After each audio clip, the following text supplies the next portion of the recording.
In a crowded basement under the Ginza district of Tokyo, there is a tiny restaurant with 10 seats. I don't know, some restaurant. No windows, no menu, no small talk.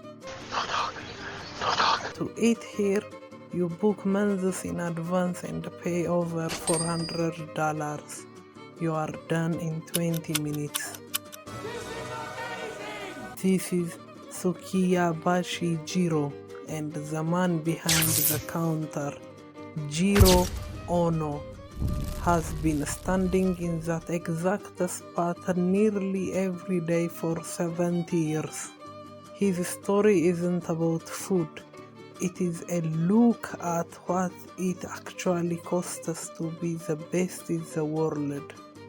In Japan, there is a word for people like Jiro, Shokunin. It is often translated as craftsman, but that doesn't carry the full weight.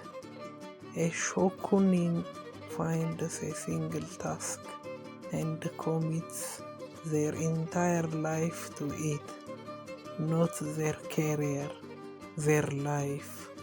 Jiro doesn't take holidays. He resents being away from his shop. He wakes in the middle of the night with new ideas for how to slice a fish. He has spent decades shrinking his world until only the sushi remains. He turned his life into a masterpiece by turning it into a prison. Working for Jiro means accepting a brutal reality up front.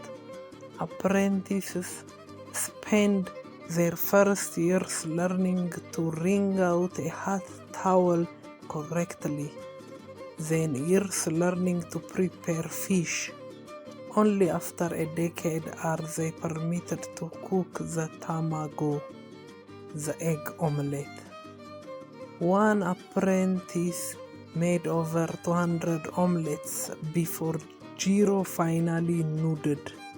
Now, he said, you are a craftsman. Greatness isn't a destination. It is a repetitive, often painful process that most people abandon long before it pays off. Jiro's kitchen just makes that impossible to romanticize. There is a cost to this kind of mastery, and Jiro has never pretended otherwise. He was not a present father. When his sons were young, they barely knew him. He was always at the shop. He told them plainly, if they failed in their own careers, there was no home to come back to. This is the part that doesn't make it into the motivational posters.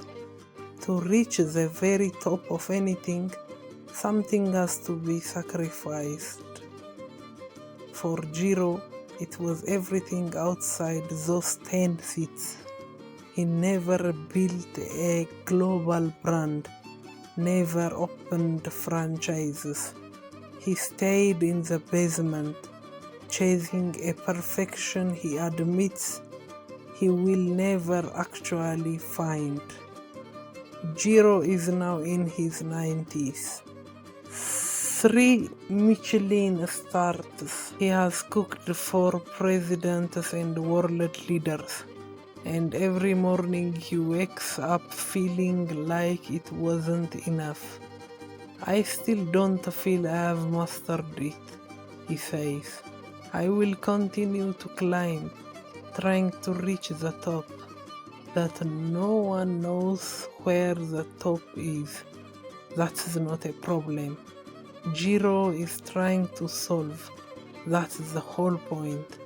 Success isn't doing 1,000 things once. It is doing one thing 1,000 times and finding something to fix the next day.